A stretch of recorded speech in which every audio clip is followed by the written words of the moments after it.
Good afternoon, everyone. Wearing a Cleveland Indians tie today. Congratulations to the Indians for making the playoffs, and good luck against the Yankees tonight. Good luck for the Reds tomorrow against Atlanta. Congratulations to both Ohio teams. It's an exciting time of year. I want to start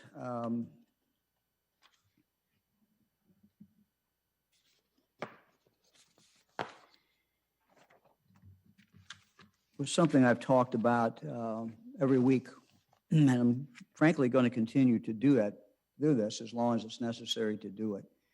And that is the tragedy of gun violence, where we have repeat offenders, violent offenders who have a gun, and they have no right to have a gun. This past week, at least 20 people in Ohio died last Tuesday through yesterday due to gun violence. 7 days, 20 people murdered, an additional 21 or more people shot. So another 21 who've been shot. There is legislation that has been pending in the General Assembly now for almost a year. I think it's tougher on those responsible for the majority of violent crime in this state, and those are the convicted felons who illegally carry guns.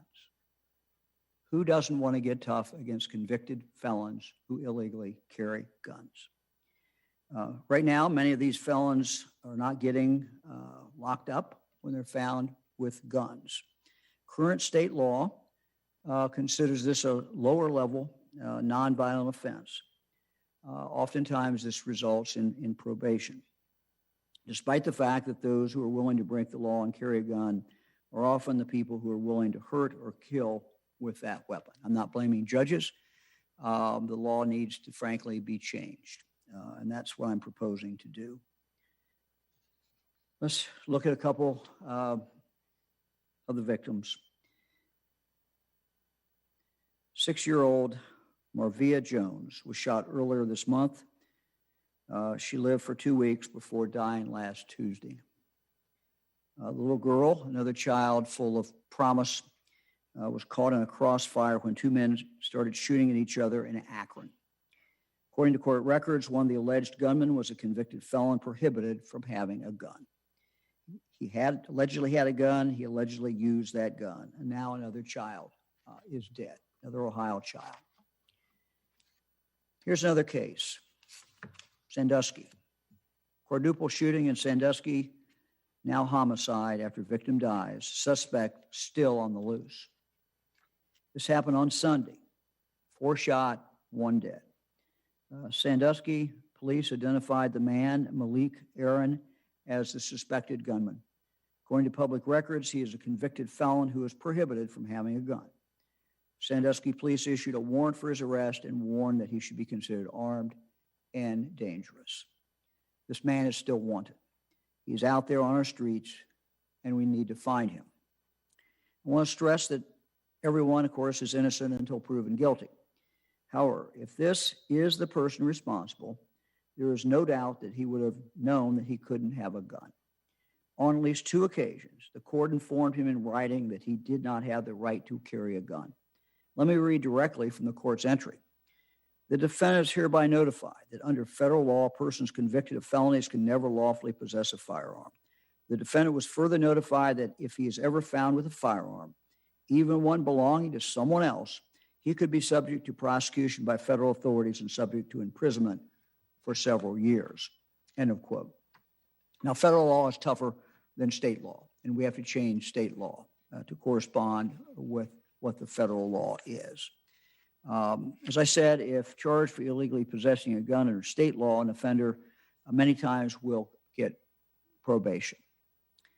Yesterday in Cincinnati, the United States Attorney for the Southern District of Ohio announced that they had federally indicted 16 people in regard to gun violence in Hamilton County. And that is great, great news. But the reason the federal authorities have to get involved with cases like this is because of what I've been saying week after week. And that is that state law isn't tough enough on these criminals. And the truth is that there are only so many of these cases that the federal authorities can take.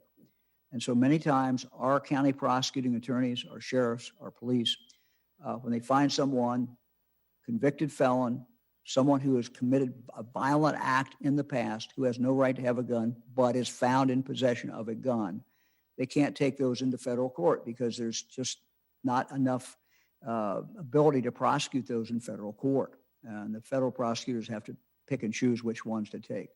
So we need to give our local prosecuting attorneys, our 88 county prosecuting attorneys, the ability to take those cases. Now, our bill does not require mandatory sentencing. We leave it up to the judge. But this is a vast improvement. It's an improvement of our law that mayors, improvement of our law that chiefs of police have asked me for. And it's something that we really need to do. We need to give our local authorities the ability to save lives and get these repeat violent offenders off our streets. Eric, let's go to the data for today. Today we're reporting 1,105 new cases in Ohio. That is above the average, as you can see by looking at this. We've been hovering on around 1,000, and for I'll say 4 out of the last 7 days we've been under 1,000, maybe 5 of those days. But we are back. We are up today. Part of this is that the collection of the cases just goes down, and the reporting it goes down on the weekend. So again, we are now hovering right around 1,000. We certainly want to keep that number down. Number of deaths reported 37 in the last 24 hours. Number of new hospitalizations 106, and number of ICU admissions 13. So those numbers are up. We assume they smooth out as the week, if you take all 7 days. And again, if you look at the 21-day average, this is something to keep everyone to keep their eye on. Eric, let's go to the cases now ranked. As we described in the past, this chart takes the number of COVID cases, in this case from September 14th to September 27th, and then makes a calculation based on the population size of that county to get the number of cases per 100,000. So it's not history, it's the last 14 days. This allows us to compare counties with different population sizes so that it's an apples to apples comparison.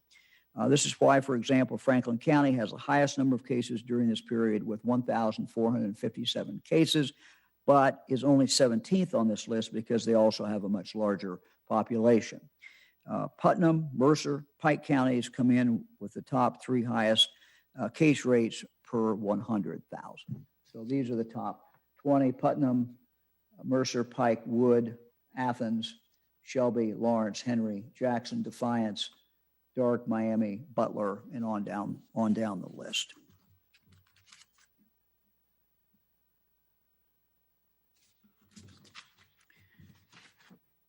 And what you see behind me now is the entire list of all 88 counties. And again, we'll talk more about this on Thursday when we give you an update on the color code. But this ranking that you're looking at now is just one other way to look at it. The color code is more focused on hospitalization and health use with some early indicators built into it. The data you're looking at now is just straight numbers, just straight how many cases in the last 14 days. I want to share a couple of stories I've heard during the past several weeks about the virus spread. Every Monday, 7:15 in the morning, we get on the phone with all our 113 health departments around the state, and they tell us, what they're seeing on the ground. One example happened in one of our larger counties. Involved a group of 21 co-workers who got together 2 weeks ago. It's a group. Someone in that group had COVID-19, didn't know it. Now, sadly, 12 people have tested positive, 9 additional co-workers, and 3 family members of those co-workers. So again, what we're seeing many times is not what occurs necessarily directly in business or what occurs in classrooms, but rather what occurs as people get together. And we just, alert everyone to please be very, very careful about that. Here is another story. I learned of another story in my call with the local health commissioners. I wanted to share it. Very, very sad story. On August 28th, a family in a more rural county had a wedding. As a result of that wedding, 11 people tested positive. The bride and groom both got sick, so did parents, and so did grandparents. A couple of weeks after the wedding, one of the grandfathers of the couple tragically passed away. We tell these stories not because we want to tell them, and we don't want to, inflict more pain on anyone. It's just a heartbreaking situation. But we tell them so that other families won't have the same heartbreak. This just occurs when people are getting together in groups and you're with friends or with family, and people just let their guard down. And it just happens. Last week, I said we would provide an update on our wastewater monitoring project. This is an exciting project. And I have asked Rebecca Fugit to join us to talk about this project. She is the Assistant Chief of the Bureau of Environmental Health and Radiation Protection for the Ohio Department of Health. She has worked at the Bureau for 25 years. Rebecca, are you on there? Let's see if I can see you. Okay. Yes, I am. Yes, I am, sir. Thank you. Thank you for joining us. We appreciate it. Tell everyone why we are monitoring wastewater and how that is working. Okay, so the Ohio Coronavirus Wastewater Monitoring Network tests wastewater for gene fragments of COVID-19. Because people start to shed the virus early when infected, a significant sustained increase in these gene fragments found in wastewater can be an early warning sign of a pending increase in a specific area's COVID-19 cases and could point to possible hotspots or potential community spread. Having this information gives communities an opportunity to act proactively to prevent outbreaks. And you talk about early. Any idea how early this might be compared to when you start seeing people with symptoms? Any way? Yes. Yeah, go ahead. Research suggests and our data indicates that we start to see increase in cases anywhere from 4 to 7 days prior to, and we start to see the increases in the wastewater 3 to 7 days before increases in cases. And how many cities are we looking at that now?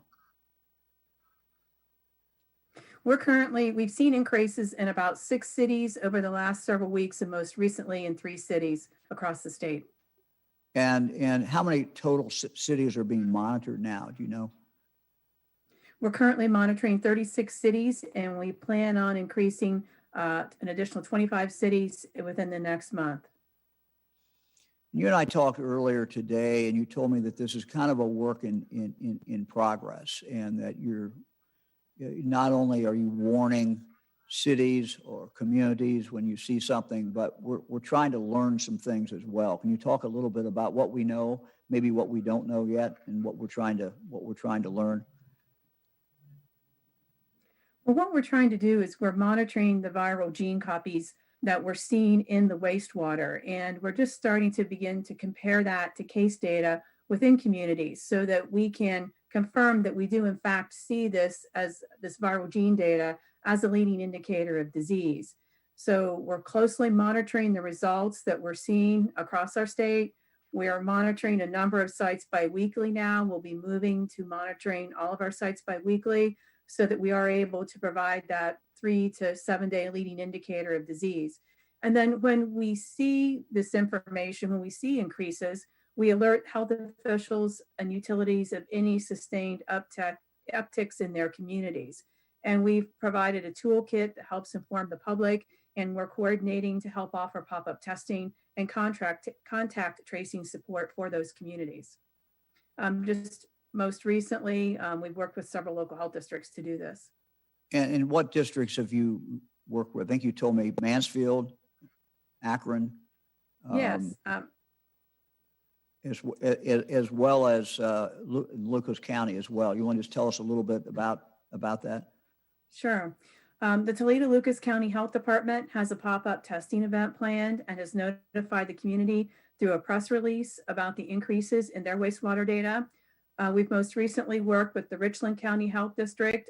They've issued a press release today regarding increases observed in Mansfield following the Labor Day weekend. The increase in gene fragments in the wastewater was observed about 5 to 7 days before we saw increases in the community. So when the virus does increase in the community, it can quickly spread to impact other businesses and facilities within the community. And then in Summit County, officials are comparing our findings with COVID-19 case data for the areas served by the plant in Akron, so they can better identify some of their hotspots and areas of concern. So I don't pretend to be a wastewater expert. When you do this, let's say you're doing like Lucas County, is there one place that all goes to, or is there ways to actually see where that's coming from? Currently in a monitoring network, we're measuring the gene copies in the raw wastewater that's entering the wastewater treatment plant. So right now, the data that we collect reflects the community that's served by the wastewater treatment plant.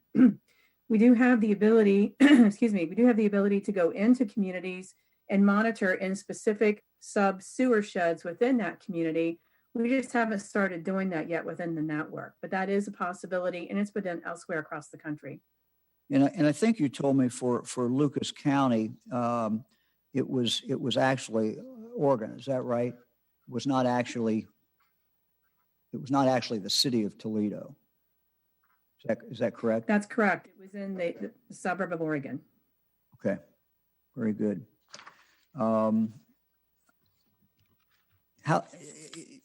As we move forward, are you going to expand the number of sites? Yes, we currently have 36 sites that we're monitoring at, and we'll be adding an additional 25 sites in the coming month. Okay. All right. We look forward to hearing more and learning more. Thank you very much. We appreciate it, you being on. Thank you for having me. Thank you.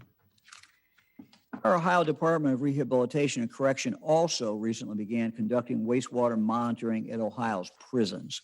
We've talked many times about how challenging it can be to prevent spread in any congregate setting, such as a prison, where a positive case in one person can certainly have a ripple effect.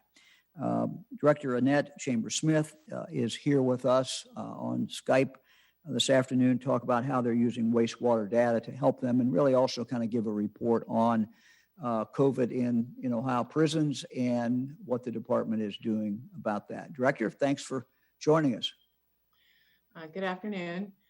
Yes, we have been interested in wastewater since about June. In fact, one of the deputy directors came in with a newspaper article and was like, hey, there's this wastewater thing. And we went to OSU's environmental health area and said, is this credible? Should we be using it? And started researching it. At the same time, the US EPA came to us and asked to conduct a study. And so we said, sure, we would love that. So they started in June collecting wastewater at one prison. And then a short time later, OSU started collecting wastewater numbers in 3 prisons. And what we saw was some correlation to what was going on in the prison, as Rebecca just mentioned. So we decided to test every prison every week. And we've been doing that since the first week of September. And what we're finding is there's a relationship between what's going on in the prison and the wastewater, and the early warning aspect of it does appear to be happening for us. I don't think we all have enough data right now to say conclusively exactly how many days it is, but yes, it looks like it's about 7 days. And that's precious time for us to plan. So we use it as an early warning system. And so far we've been using it to do things like decide how many cohorts can be together, whether or not we're going to have visiting, just a whole host of decisions that are made that can make the prison safer if COVID is going to be coming there. But now I'm putting out an executive order that will require staff to be tested when certain indicators like positivity of staff, positivity of the incarcerated adults, or the wastewater indicators show that there's a problem with COVID in that prison. We would not require testing if there's not any indicators, but if there is, and wastewater is a leading indicator that happens before hospitalizations, before the cases come through testing, that would help us control things, because we know that COVID comes into prisons from the outside, but once it gets in there, it's very difficult to stop it. So requiring staff to test at the point where we know that that would be useful, that's what the executive order is about.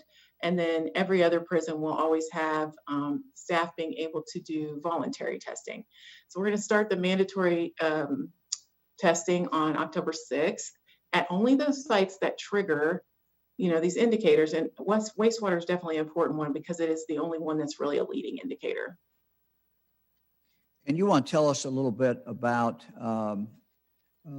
what the protocol, you told me a moment ago about what you're announcing today, but what's been the protocol as far as testing? How do you do that? So in the past, we've tried several different methods of voluntary testing, such as having the National Guard help us test on site in the parking lot, setting up contracts with local hospitals near the prison. So since the beginning of COVID, we've had different ways for our staff to test, as well as they can take advantage of any of the testing that goes on in the community. But to be frank with you, when we have a staffing shortage and people are working double shifts, the last thing they're trying to do is go somewhere in the community and get a test, or if they have to work their days off. I mean, we have a very hardworking staff. They've been doing great work. And what we want to do is bring the testing to the facility all the time so they can get it while they're on duty. They don't have to miss a beat or take any of their personal time to do it. So we're really transitioning from just like catch as catch can and using contracts in the communities to having it on site and the staff being able to do it when they think they have symptoms, when they're concerned about exposure, they can do it. And then also, if we have a problem, we'll require it. You want to tell us a little bit, I think we talked about Mansfield. We've got some cases there, I believe. Or maybe you just give us an overall report of all the prison facilities. You don't have to take them one by one, but just give us kind of a summary. Well, we do have 79 staff members who are currently positive for COVID, and we have 266 people that live in the prisons that are currently positive. 3 of our prisons make up the majority of the positivity. That's Richland Correctional Institution, which you just asked about, the Correction Reception Center, and Madison Correctional Institution. Those 3 prisons have the majority of the positive cases. We have about 1/3 of our prisons that don't have COVID at all, not in their wastewater, not with their staff testing, nor with their incarcerated adult testing, which is great. And then, the next thing we're going to be doing is flu shots. So we want to make sure that our staff and our incarcerated adults are vaccinated so that we don't have to use resources or have additional people sick in confusing flu symptoms with COVID symptoms. We don't want to be fighting on all fronts. So we're going to really try to make vaccinations accessible. Again, we'll do those on site for our staff. We are partnering with a local provider to come in, do the shots at different times, different days. And then of course, our medical staff that work in the prisons will provide the vaccinations to all of the incarcerated people. So multi-prong attack that changes with the seasons, including an environmental aspect that we've been pursuing. Tell me a little bit, I know you've been doing some work about airflow inside the prison. You want to talk to us a little bit about that?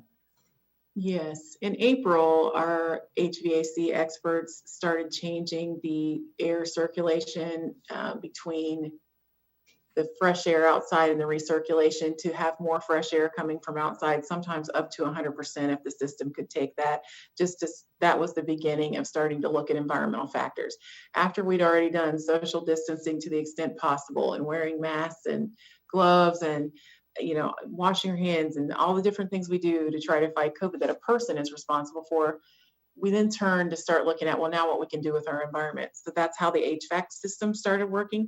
And then we engaged an environmental health specialist from OSU named Dr. Weir, and he has been working with us to choose ionization infiltration systems. Those filtration systems are installed at 5 of our facilities, and they're supposed to, obviously clean COVID out of the air.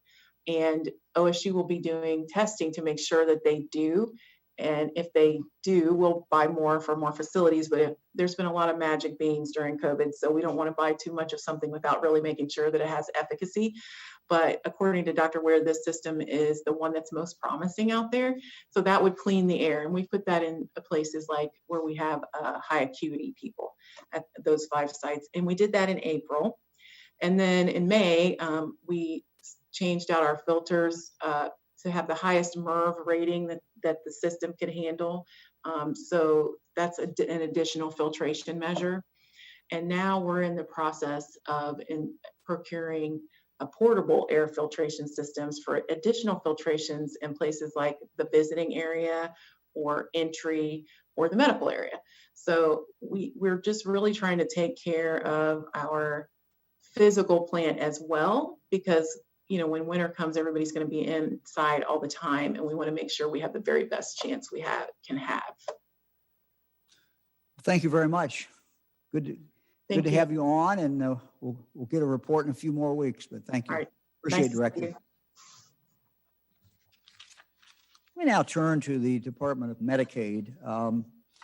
Since coming into office in January 2019, our administration has been evaluating our Medicaid program. Department of Medicaid officials have traveled the state. They've spoke to hundreds and hundreds of Ohioans who are covered by Medicaid to better understand what their actual experiences with Medicaid have been and what their health outcomes have been. We've also met with physicians, hospitals, healthcare providers, managed care plans to hear their ideas about how we improve the delivery of healthcare and the health of Ohioans. From these conversations and this process, we have developed a new plan, a new vision for Ohio's Medicaid program, one that focuses on people and not just focuses on the business of managed care. A vision of what we hope will be a better, healthier, more productive state of Ohio. This is the first major overhaul of Medicaid in 15 years. In the coming days, the Department of Medicaid will be rolling out a series of requests for applications for managed care plans to submit to us to help carry out this vision.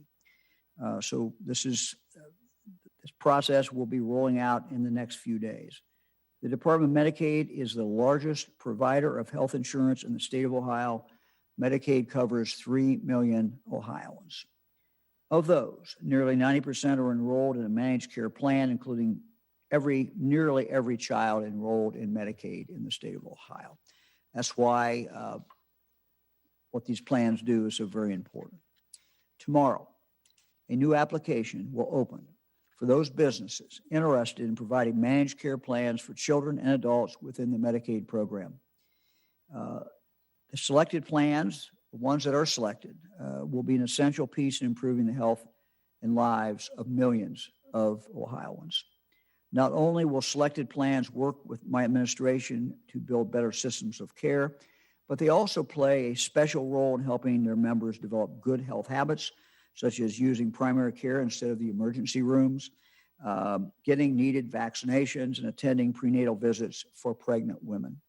They'll also help to coordinate care for individuals with more complex health needs, ensuring that patients see their specialists and take their needed medication. Medicaid's new program will focus on all of the following. 1, improving care for children who have complex needs. 2, it will emphasize the personalized care experience of the patient. 3, improving wellness and health outcomes, getting in front of the problem, focusing on wellness. Number 4, giving doctors and other medical providers more time to spend with patients, and patients having more lengthy conversations with their doctors. I think that is very important. Next, increasing transparency and accountability across managed care to improve members' care and experience, and making sure all recipients understand what their prescription drug and their other benefits actually are. Let me make one thing clear. If you're watching this and you're currently covered by Medicaid, Please know that any changes to Ohio's managed care plans will not disrupt your coverage or your access to care. Another announcement that I would like to make is that the Department of Medicaid will issue a second managed care application letter later this fall to specifically serve children who have complex behavioral health needs.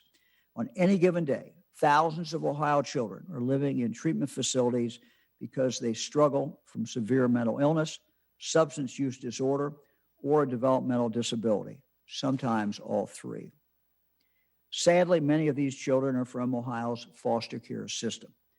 Almost half of teenagers who are in foster care over the age of 15 live in a residential treatment center. Children's experiences leading up to and in the foster care system can leave them with trauma and other significant behavioral health needs.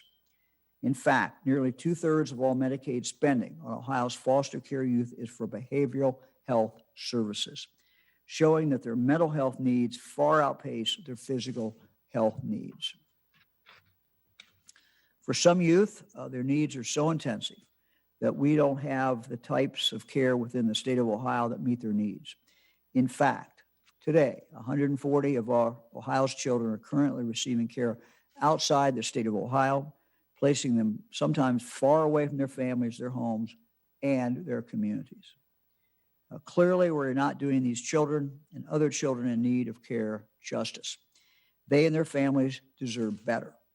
Our new managed care program for these children, which we are calling Ohio Rise, R-I-S-E, will work to build up evidence-based care coordination and behavioral health programs throughout the state, ensuring access for more children and better outcomes for those children. We certainly will not see changes overnight. This is a process, but we begin that process today. And I'm confident that these new programs will help to make Ohio a healthier, more vibrant state. Last week, the Ohio Hospital Association launched a new public awareness ad campaign, encouraging Ohioans to do the right thing to prevent the spread of COVID-19. So we thank the Ohio Hospital Association for doing that. These public service announcements are airing throughout the state right now on both TV and on radio. Both feature Ohioans who are COVID-19 survivors. The first is from Cleveland State University women's basketball coach, Chris Kilsmeyer. Eric, let's take a look at the video. I was fatigued, just like every other basketball coach in March, but didn't think about getting sick. I woke up one night with the worst pains and chills I'd ever experienced. I tested positive for coronavirus and immediately self-quarantined. I got worse and worse and checked into the hospital. Multiple times I said, I don't want to die. We know what works. We know how to fight this, but it's going to take all of us doing the right thing every single day. Certainly a very powerful message. What works, of course, is mask wearing, social distancing, good hygiene, and just an overall willingness to do the right thing for others. The next PSA features Stacey Unsinger, a resident of Ashtabula County, who says nothing could have prepared her for what she went through with COVID-19. I heard a lot about it, obviously, but nothing prepares you for when you actually get it. I started having trouble breathing. I felt like I was drowning. I went to the hospital and tested positive for coronavirus. My oxygen levels dropped really low. I spent several weeks on a ventilator. It was terrifying. I consider myself lucky to be able to share what happened. We can beat this, but it's going to take everyone doing the right thing every single day. Well, we're grateful to have Stacey joining us today to tell us more about her experiences with COVID. If Stacey looks familiar, that's because she joined us at one of our previous press briefings, I think in May, after a long stay in the hospital and some of that time on a ventilator. It's been 6 months since Stacey was first diagnosed in March. Stacey, thank you very much for joining us. How are you doing? Hi, thank you for having me. I'm doing very well. That's great. You look like you're doing well. That's fantastic. Tell us a little bit about, maybe kind of walk us through the experience that you've had. Well, it started off and it was very quick when it happened. Diagnosed with double lobe pneumonia, quickly progressed into having to be placed on a ventilator. I was in respiratory arrest. University hospitals quickly sent me downtown to the COVID unit that was just open that day. And they saved my life. Grateful for that, beyond words. After I was released from the Hannah House, I came home on a walker, had to use a wheelchair for longer distances. I quickly recovered from that, started walking and challenging myself to do different things, started driving. Recently, I had a follow-up visit with my pulmonary doctor, who, in his words, said, my lungs look better than ever. No scarring, no damage. Very pleased with that report. Oh, that's great. That is absolutely fantastic. You got to be happy about that. Well, very happy. Yeah. Wow. Tell us a little bit about, you talked about maybe the physical side of this. What about the emotional side of this? That has to have been a scary process, and what was it like? Well, I will say the emotional impacts for me with COVID, now looking back to everything, was the inability to comfort my family and my loved ones. They had to see me suffer. And, as a lot of us know, our children look up to us as like superheroes. And I wasn't that for them. I couldn't be that for them. And that was terrifying. That was scary. Scary to know that my parents were terrified, that they were going to lose a daughter at a young age. And just the inability to be in control of the things that we think we can control. Yeah, so I can't imagine how tough it would be for you, nor can I really imagine how tough it would be for your family. You said your parents and other family members, children. It's just got to be. And of course, they couldn't see you during that period of time, right? Or you couldn't really communicate. Yes. No, just a few FaceTiming from what I can recall. Honestly, sure. My memory from that time period is starting to be less and less, and I'm grateful for that. That's probably a good thing. Yes. Yeah. I would just say had the courage to do this PSA announcement. I just thank you for doing it, but I wonder if you could just tell us why you did it. It had to have been tough, but why did you agree to do that? Well, I agreed to do it because I feel very strongly that people need to know this virus is real. I know people are growing very weary of the mandates and the masks and the precautions that they have to take, because we've never lived through a time period that we've had to take these type of precautions so seriously. So I really wanted to participate in that commercial to encourage people to not grow weary in doing what is right. Because in the end, that mindfulness and that strength of not growing weary will get us to where we need to be, but we have to do it together. Well, thank you very much for doing that, and thank you for coming on today. We were very grateful, and it's great to see you, and great to hear that you're doing very well. And that's got to make you feel really good. I know everyone who loves you and all your friends have to feel great about that as well. So, Yes. Continued good luck. Yes. God bless you. Thank you. Thank you. Thank you. God bless you. Thank you very much. Let's turn to Firefighter Hall of Fame, where we honor some of our first responders. Every year, the Ohio Department of Commerce's Division of State Fire Marshal joins the Ohio Department of Public Safety's Division of EMS, the Ohio Fire Service Hall of Fame and Fire Awards. This year marks 40 years of the ceremony. Due to COVID-19, the celebrations look a bit different, but we still want to honor these heroes across the state of Ohio. This year's Hall of Fame and Fire Awards honors 11 firefighters and 1 fire department for their exceptional bravery and steadfast commitment to protecting their communities. To learn about each of this year's awardees, I encourage you to visit the State Fire Marshal's website. State Fire Marshal's website. Congratulations. More importantly, thank you to the recipients of the 2020 Ohio Fire Service Hall of Fame and Fire Awards, and to everybody else who is a first responder out there, EMS, fire departments, our police. We thank you.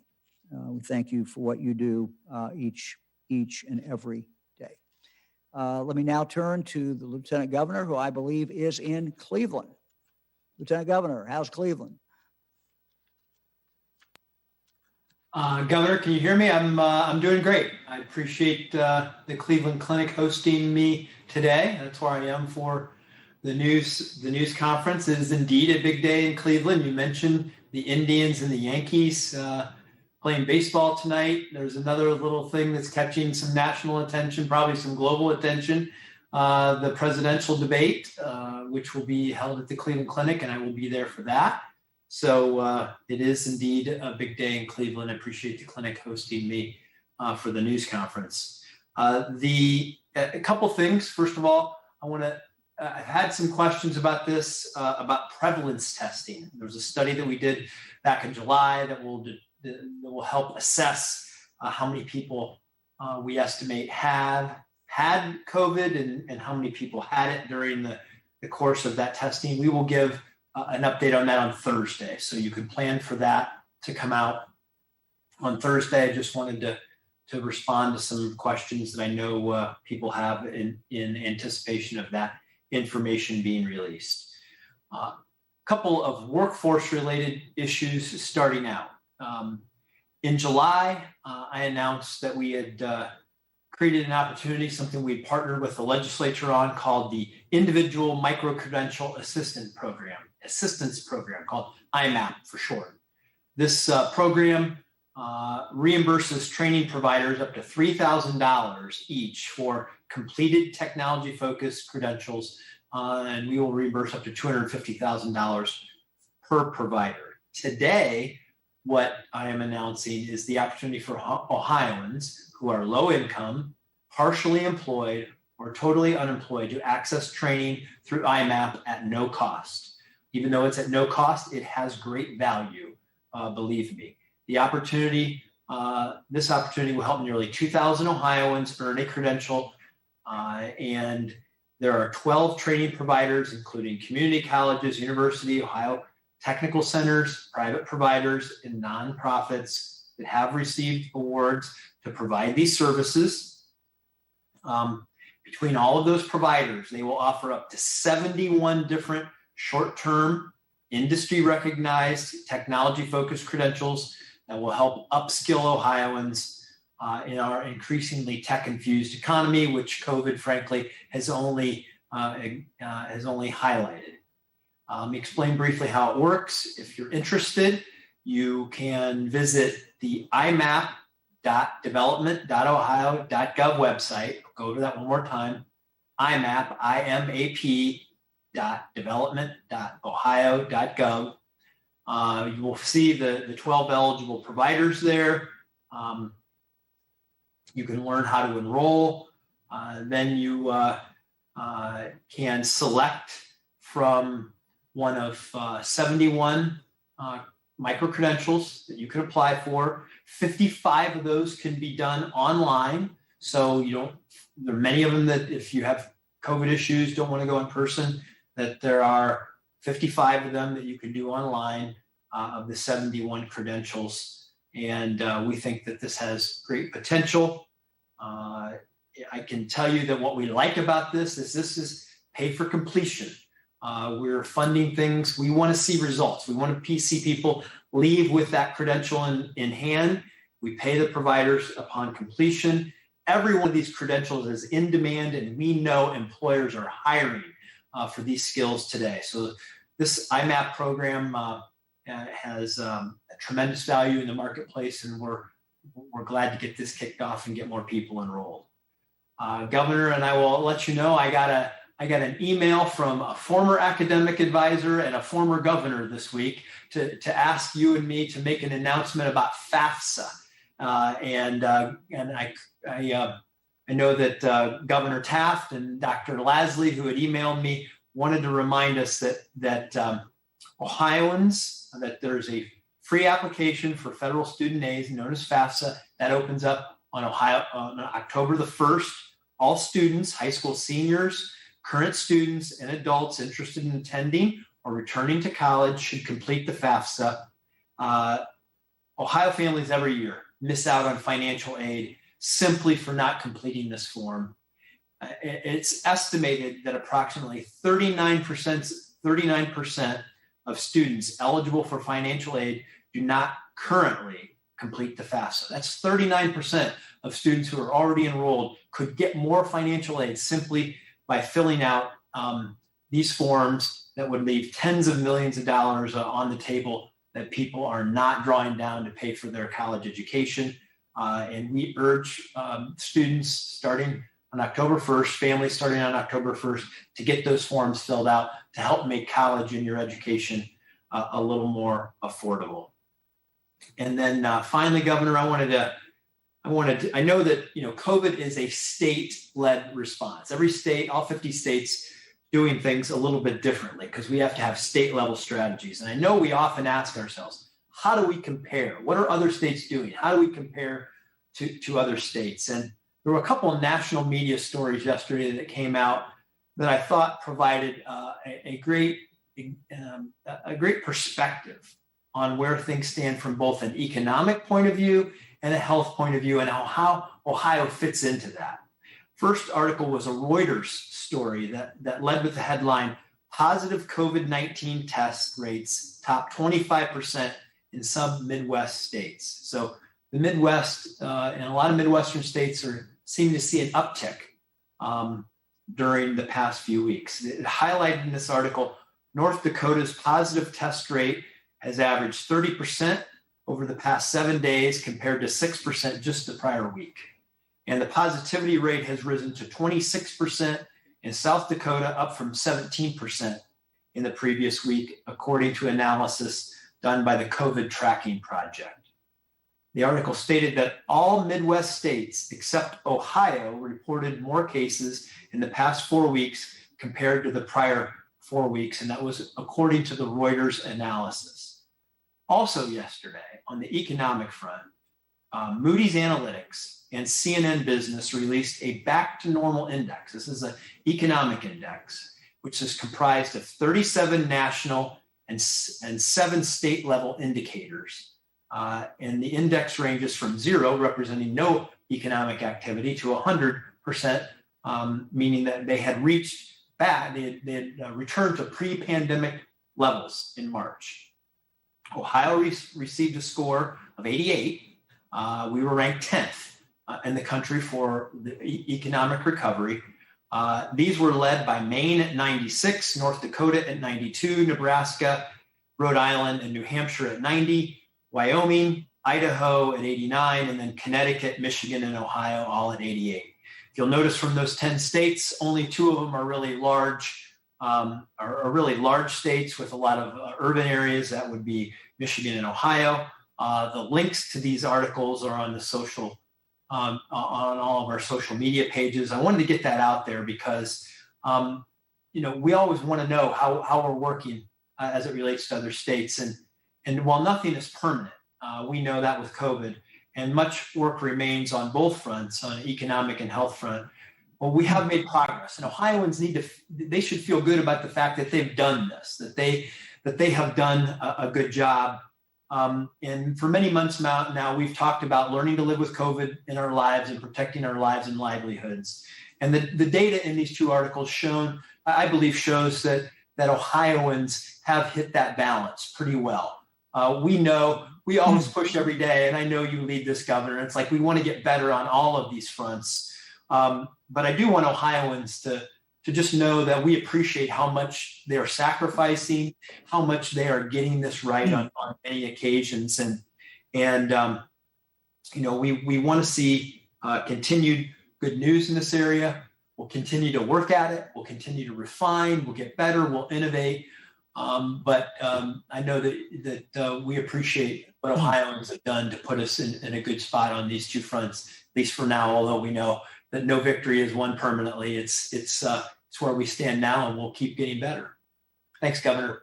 Well, thanks for bringing those up. I had not seen those, so thanks for sharing. And it is, as you said, Lieutenant Governor, I think a tribute to the people of the state of Ohio. We are doing two things at once. We are focused on health. We're focused on keeping people safe, and we're also focused on bringing our economy moving forward. So that's good news. Thanks for sharing. We're ready for questions.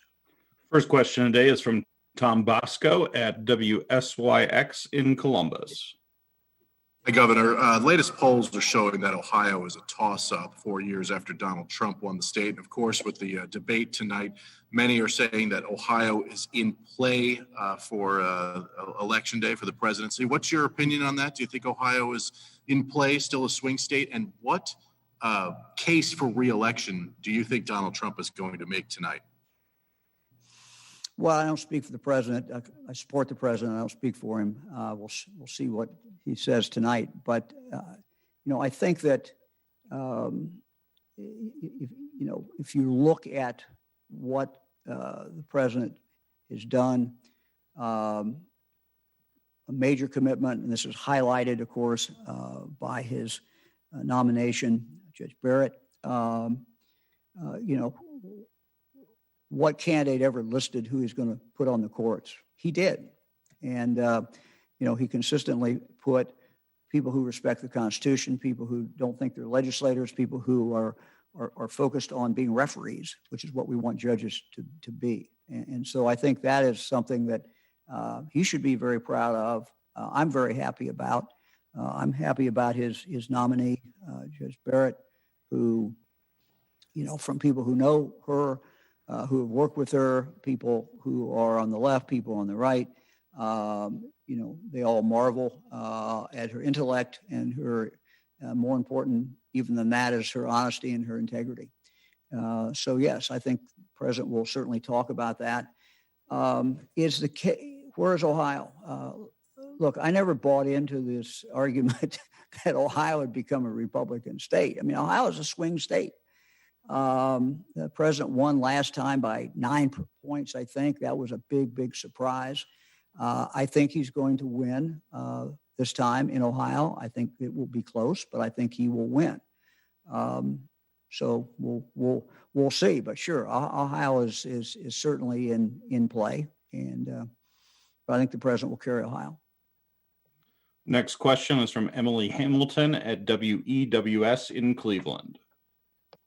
Hi, Governor DeWine. Just going back now to our question last week, we've been reporting on one nursing home specifically in Lake County, but I've, started to receive complaints and other relatives reaching out, nursing homes from really across the state. And one of their main complaints is that they really struggle to get any information from nursing home staff about their relatives. And sometimes the last, or the only point of contact they get is there toward the end when a hospice nurse tells them that their relative has contracted COVID.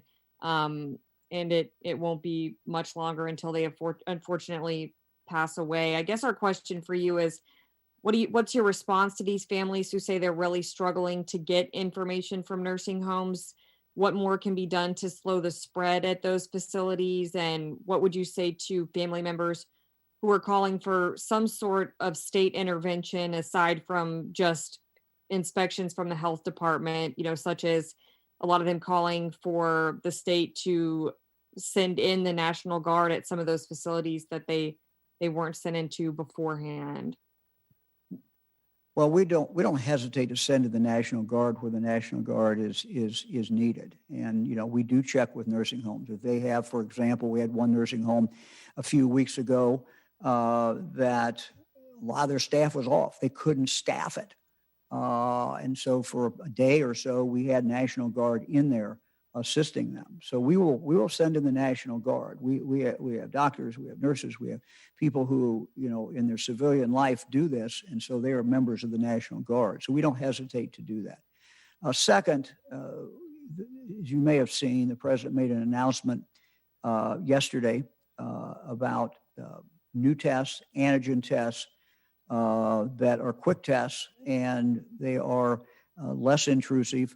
And they also can be directly read. You do not have to take them into a laboratory to get them read. So we're looking now and coming up with a plan that we were working on today about how do we deploy these tests. I mean, these could be up to 228,000 tests every shipment. And that could, you know, that's going to enable us to do a lot of different things that we have not done in the past. So we are looking, for example, at, you know, making that available to nursing homes to fill in gaps where the testing is not adequate enough or it's not frequent enough with staff, for example. We are also looking at using these tests as a extra layer of protection, but also to give some people in the nursing home confidence that the person who's coming in to visit a loved one does not have COVID. So if you could get a test in 15 minutes, and we don't have this worked out yet, we're not ready to announce anything. We're working with nursing homes to talk with them and working with others. But there's a possibility that we could use some of those tests to enable you to see your mother more often. I got a letter yesterday that was, I think, very eloquent from someone who's directly involved in nursing homes. And you know, one of the things that she said was, you know, when we have visitation, sometimes we're short on staff and we can't do it. And that's what slows the visitation down. And so I wanted to mention that. Let me, if I just finish that thought, you know, we have opened up the nursing homes. We are now coming forward with a plan about how do we deal with it in winter. How do we deal with in-house visitation? One of the tools that we are going to deploy, I believe, is this additional testing, which will be of assistance. The other thing that you mentioned that you know I want to talk about for a moment is the sanitation and following infectious disease protocols. You know, we are reviewing these again internally to see whether or not, frankly, are we doing enough? I always ask this question of my team, are we doing enough in this area? Are we doing enough in that area? So we're having another review of what we're doing as far as the surveys, the inspections that are going on in the nursing homes. So go ahead. You wanted a follow-up question? Next question is from Joe Ingalls at Ohio Public Radio and Television. Hello, Governor. Joe. Hi. Many in our business community, particularly bars and restaurants, continue to say that they're having a real hard time making ends meet with the coronavirus mandates and restrictions that have been put on them. And they question why some states like Florida do not have the stiff restrictions, yet they, the Ohio bars and restaurants, have to continue with you know, the distance spacing and all of the things that make it harder for them to, quite frankly, make money and stay in business. What would be your answer to those businesses right now who are saying, why can't you ease up on this and give us some relief here? Well, I have family members going back a few generations who ran bars and ran restaurants. And I get it. I understand that. I have close friends who run bars, and I understand it. And so I know this is tough for them. let me point out one thing starting with restaurants. The restaurant protocol was put together by people who run restaurants. And one of the things that they said to me is we do not want a limit. We don't want a limit to how many people, 25%. Some states went to 25%. Some states went to 50%. And they said, look, we will abide by the 6-foot rule. But let us get as many people in there as we can abiding by the 6-foot rule. Now, we did that. Now, that obviously does constrain to some extent. And it would vary by the makeup of the room, or how big the room, what angles the room has, et cetera. But we followed what they asked us to do in putting no 25% and no 50%. There's no limit on percentage. It's limited by how close you can put people. As far as the bars, look, I get it. I understand that 10 o'clock closing with alcohol off the table by 11 is difficult and gets directly into their bottom line. We're going to look at that. We are looking at that. We're in the process of looking at that. I have mayors of some of our major cities who told me as recently as this morning, please do not change that. I have another mayor who has told me, please do change that. But we have a lot of mayors who don't think that we should change this. I can't compare us to other states. I don't know what other governors are doing. I don't know what goes through their head. I mean, that's not, my responsibility. My responsibility is to the people of the state of Ohio. And as the lieutenant governor pointed out, we're trying to do two things. We're trying to live with the virus. We're trying to keep our economy moving. We're trying to get people employed. But at the same time, we know that if this thing flares back up again, there ain't anybody going to have restaurants or bars, because they'll be scared to do it. We can't let it flare up. And I would say, and I'm bragging on the people of the state of Ohio, we've never had a big flare up, not a big one. We've never been like Florida was at one point, Texas was, California was at one point, in South Dakota. You go on and on, go through the different states. We've not had that. We've had great tragedy. We've had people continue to lose their lives. We can't seem to get the number under 1,000 by very much as far as new cases every day. We've got hot spots, certainly in the western side of our state. So it's not perfect. But we've done, I think, Ohioans, because of the mask compliance and other things, have done a very, very good job at this. What we constantly have to evaluate is, exactly what you talked about, which is how this hurts small business versus what it does if you expand the hours in regard to potential spread. So we're looking at it. We'll be talking about that in a short period of time, not today. One of the points that's been made very well from people is, hey, the baseball playoffs are on. Indians are on tonight, for example. NFL football's on a number of nights. We have college football that's on. And so there's ample opportunity for people to stay in a bar, eat what they want to eat, drink what they want to drink, and watch the games that go on into the night. And so I fully understand that. We will try to have something shortly and kind of tell you where we are on this as we continue to evaluate how we do this.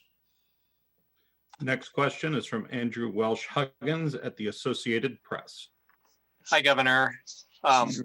Apologies for the background noise. We've got a construction project in the neighborhood. This is a bit of a follow-up to Joe's question, and this may actually be more for the Lieutenant Governor, but in terms of the economy, we did see last week that initial claims for unemployment compensation ticked up slightly, as did continuing claims, which are considered, I guess, a more reliable indicator of the job situation. And Lieutenant Governor talked about some good news, but, nationally, 40,000 workers in the airline industry are facing layoffs Thursday. Just today, the Dayton Daily News reported that P.F. Chang's China Bistro is laying off 299 workers across the state, with restaurants continuing to suffer. So I guess I'm just wondering, with what you've been talking about, what you just talked about, and what the Lieutenant Governor's been talking about, what are your concerns that as we've recovered from that huge economic downward swing, we could be facing, a longer term decline.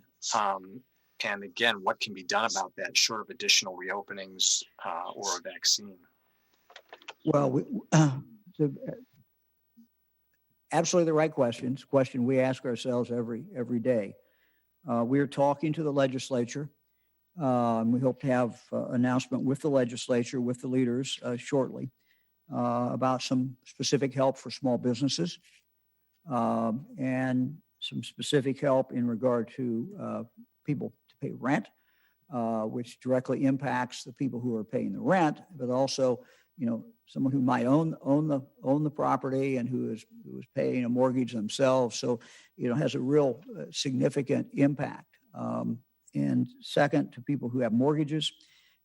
So those are three things that we're looking at right now, talking to the General Assembly, and I think we'll be able to announce something, I hope, in the near future about what we can do in regard to those three things. Lieutenant Governor, I don't know if you have anything to add to that. Yeah, Governor. Andrew, it's a good question. We certainly know that we have a long way to go, but we know that finding that right balance on the health and economic consequences is essential to do, so that people have confidence to go out, to go back to work, and to do those kinds of things. So it's the balance we're trying to strike. There's a lot of disruption in the economy where some types of traditional businesses are laying off and will continue to lay off 3,000 people in the state of Ohio at the same time that other types of businesses, perhaps who don't fit into the COVID world as well, are laying people off. There is an intense disruption that exists in the economy. That's why you hear, like we did today, announcing about retraining opportunities, because the types of jobs in our economy are changing, and they will permanently in many cases. And so that's why we got to continue to upskill people. That's what the IMAP announcement was about today, taking people who are unemployed, getting them retrained so that they can do a lot of the new jobs that are being created. And I want to emphasize something. When we talk about technology, these skills, if you don't consider yourself a tech person, believe me, you can still be retrained to do these things.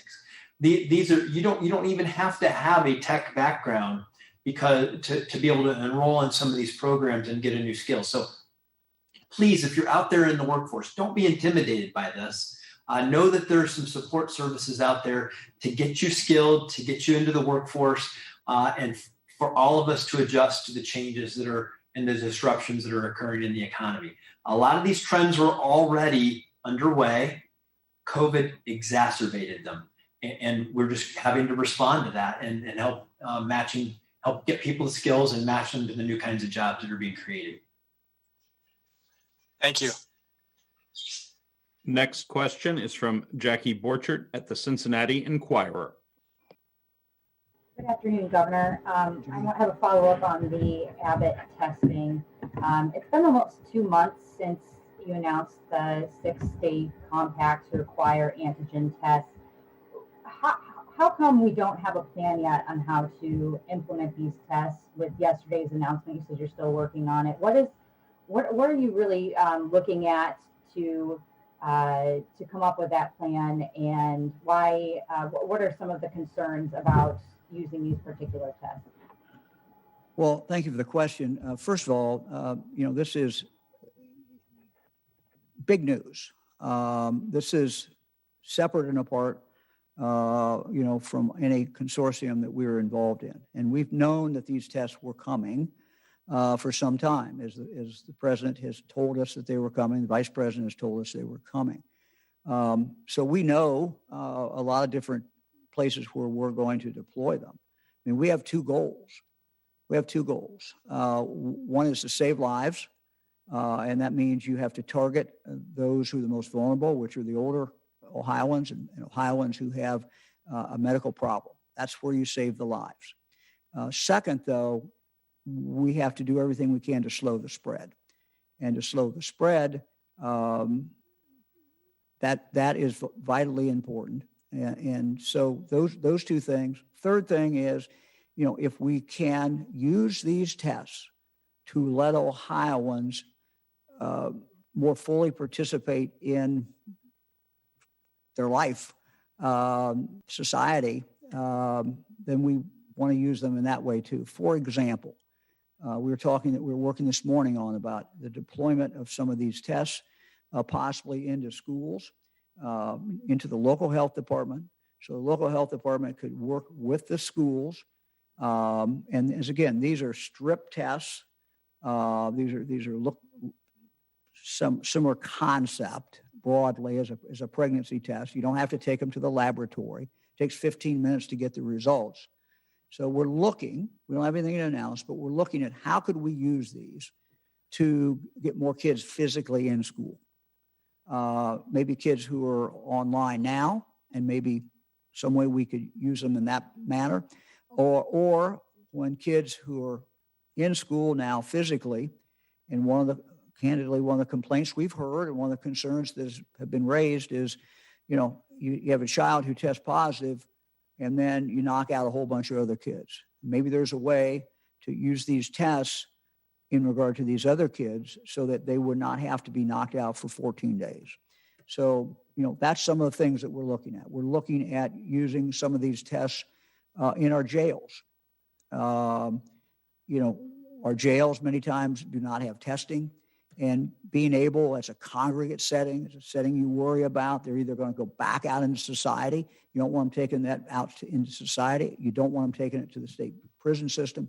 So helping sheriffs manage their jail population certainly is important. We also have other congregate living out there that we could use and deploy these. So we're well on our way with the plan. We're not ready to announce it yet. We want to talk to some of the people who are going to be deploying it. But we're very excited about this. This is a big deal. We've known it's been coming, but now with these additional tests, it's going to be very helpful. Next question is from Jack Windsor at WMFD in Mansfield. Hey, Jack. Hi, Governor. Last week, a Marietta mom was violently removed from a stadium after she was asked to mask and didn't comply, despite being 6 feet away from others not in her family and having a medical exemption. Today, the mother of a high school student reached out to us after she was told her son's medical exemption was not going to be honored by the school. And the school also questioned her religious exemption, asking for documentation from a church leader and materials that would establish the existence of longstanding beliefs. Essentially, the school is now adjudicating which religious beliefs are valid and which are not. So my question is, Governor, should schools simply be honoring exemptions allowed in the sports order and the statewide mask mandate from July 23rd? Why or why not? Well, we created the exemption to take care of seriously held beliefs that would prohibit someone from wearing a mask. And it came about in a conversation that I had with a superintendent, where the superintendent said, we have people in our community and, they, for religious reasons, do not want to feel that they cannot wear a mask. That sounds reasonable. Throughout this, we have tried to, be very respectful of people's religion. We never closed the churches. We never, ever did that at all. And so we put this religious exemption in there. We have 630 some school districts. We have private schools. And so each one of them, has to make a determination. I can't make a determination in these cases.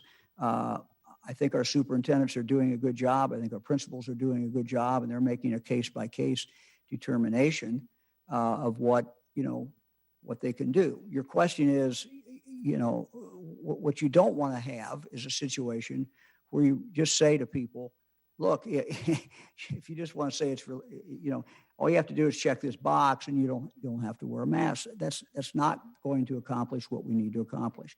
We don't have to have everybody wearing a mask, but we have to have a very, very significant number of them. And we've seen time and time again out in society, out in different counties, that does make a huge difference. And so this is something I trust our local schools, and they have leeway in this. And we're not going to second guess them We're not going to tell them they were wrong.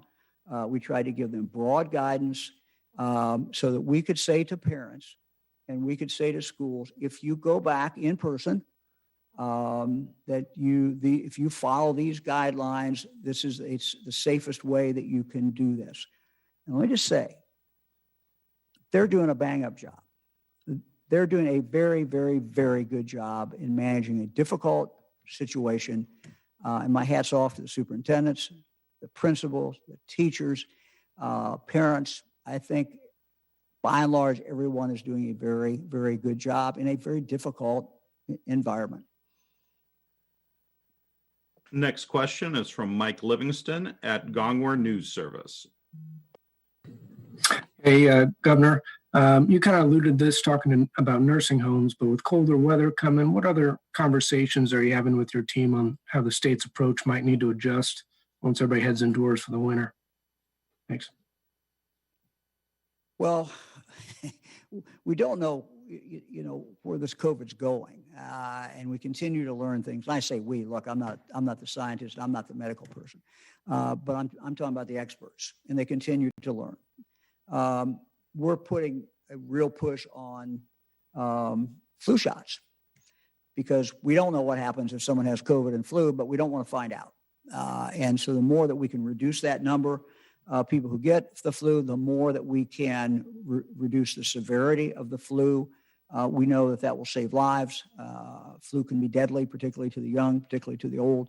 And so it's the right thing to do. We hope that what they've seen in the Southern Hemisphere, some countries in Southern Hemisphere where they've already had the flu season, that the wearing of the mask cut down the spread of that, but we don't know.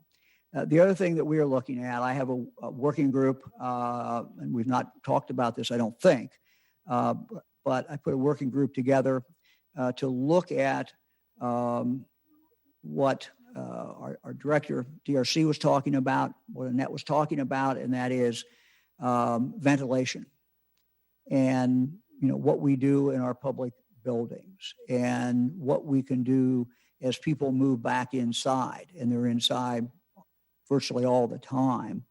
The importance of that ventilation being right, bringing in outside air, making sure you have the right filters in place. All of those things are very, very important. And we do have, we had an expert from Ohio State who was talked a week or so ago here, and we're consulting with him, and we're going to continue to work on that. So that's another thing that we're working on as we move into the colder weather in Ohio. Next question is from Max Philby at the Columbus Dispatch. Hey, Governor. Max. So it sounds like that May was one of the deadliest months for opioid overdoses in Ohio. And moving forward, I'm just curious, what will your administration be doing to try to curb that and make sure that we don't see another record month here before the end of the year? Yeah, we're putting a real focus with Director Chris on that and on mental health. Many times those are connected.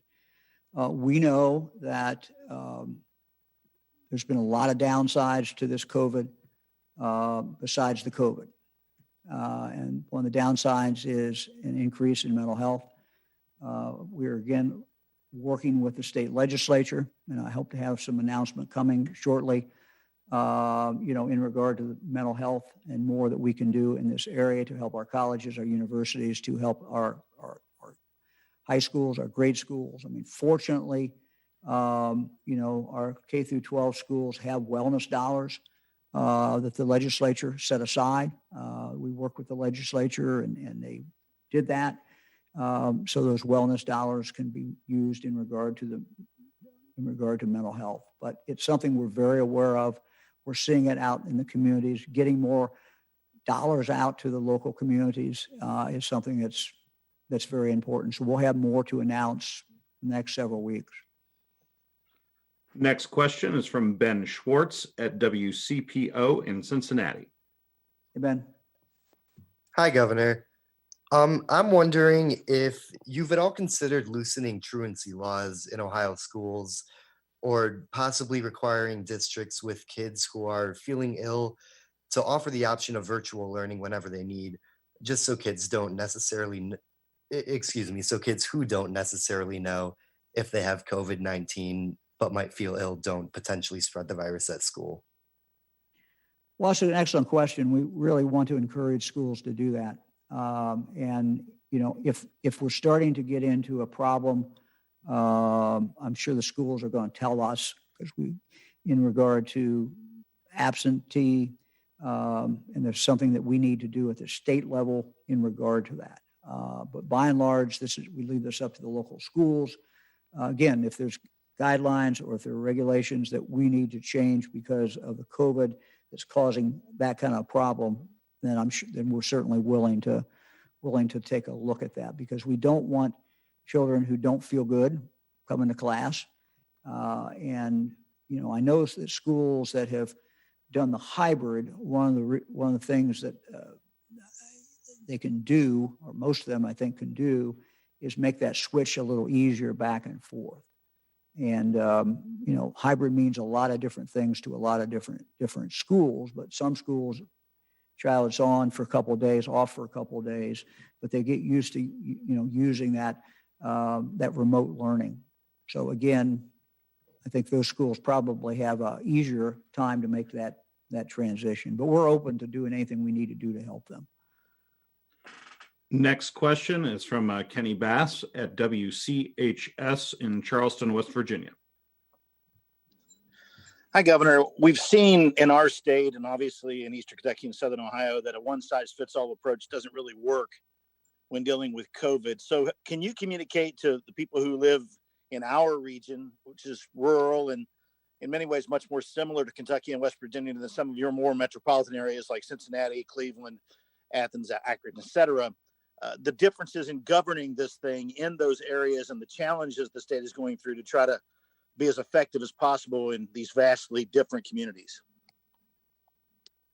Well, one of the great things about Ohio is we have many different communities. We have our Appalachian communities, we have our cities, we have our suburbs, you know, all kinds of different parts of Ohio. And, you know, I've traveled Ohio, and my wife Fran has quite a bit in the last 30 or 40 years. So we get it.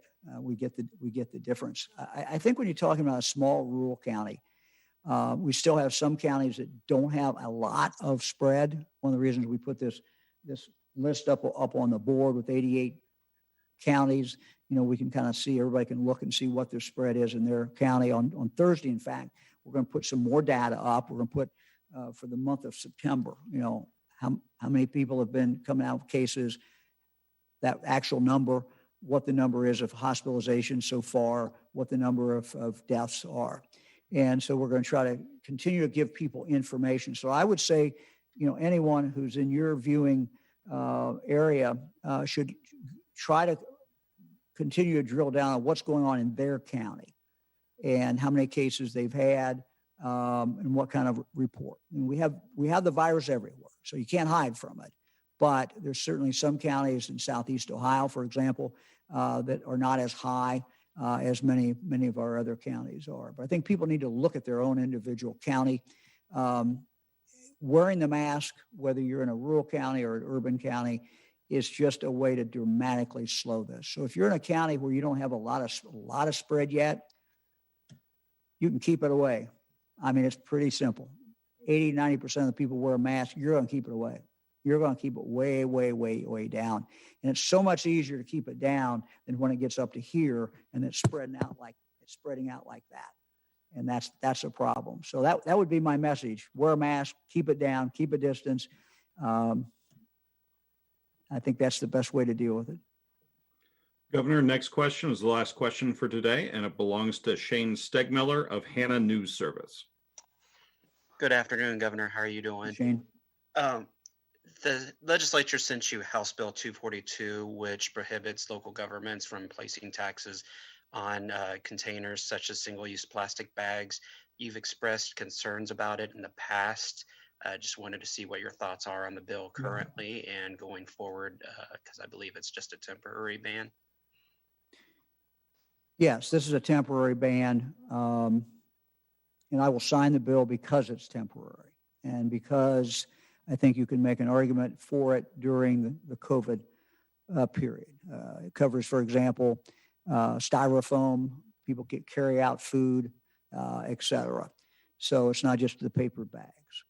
My general principle is that unless there's a compelling reason why we need uniformity throughout the state of Ohio, that we should stay away from telling local units of government what to do.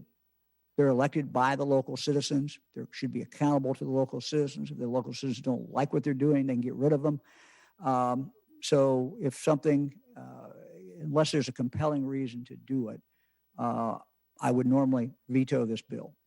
But we are in the COVID period. I think it makes sense during this period of time to have that uniformity and that assurance that people have this ability to use styrofoam containers to have carry out food and to use the plastic bags. So I will sign the bill, but when I get another bill in a year or so like that, I probably won't sign it. I'm told that we are done, and so let me just do something kind of fun. I want to spotlight really some everyday heroes. You know them, they're out there. Maybe you're one of them, but you probably see them every day.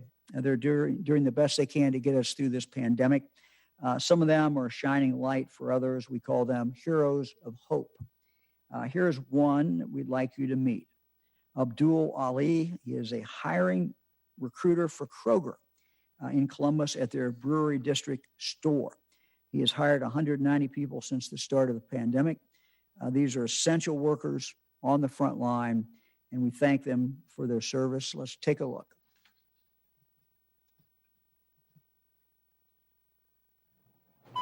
Hello, how you doing today, ma'am? Pretty good, thank you. My name is Abdul Ali, and I just love helping people. I'm a master store recruiter for Kroger, located in the Brewery District, Columbus, Ohio. How's your day going today? What I really love about being a store recruiter is knowing that I can change someone's life in a second. And just knowing that I have the ability to say, hey, you got a job? We hired about 109 people since the pandemic hit. Most of the applicants that I have employed were unemployed due to the pandemic, which was some of the main reasons why, Kroger was an option for them, because the other companies that they were working for, as far as restaurants, maybe bars, salons, had to close due to the pandemic. I just appreciate and I value how much of a family that we are and how strong we are together during this tough time, because we all are scared. We're still afraid, but I know in my role, I wake up every day and I tell myself, Abdul, you have a job to do. And there are people out there who are relying on you that need jobs. Hey guys, how you doing? I'm here to help you out a little bit. There's not a lot of places that are hiring. And I'm just fortunate that Kroger itself, especially being an essential business, we're able to not only provide the community with the essentials that they need, but also we're able to employ people as well during this time. Ohioans are strong, courageous, and just fearless. Hi, Jamie, how are you? Hi, not bad. How are you today? Good. And just seeing that empowers me. We have to stick together and we have to be strong to make it through this. Thank you, sir. Have a good day. And I also have faith and belief in the fact that we will come out stronger. Thank you, sir. Have a good day. Well, we thank Abdul. We thank all our frontline heroes. We'll see you all on Thursday. Good luck to the Indians tonight. Go Reds tomorrow.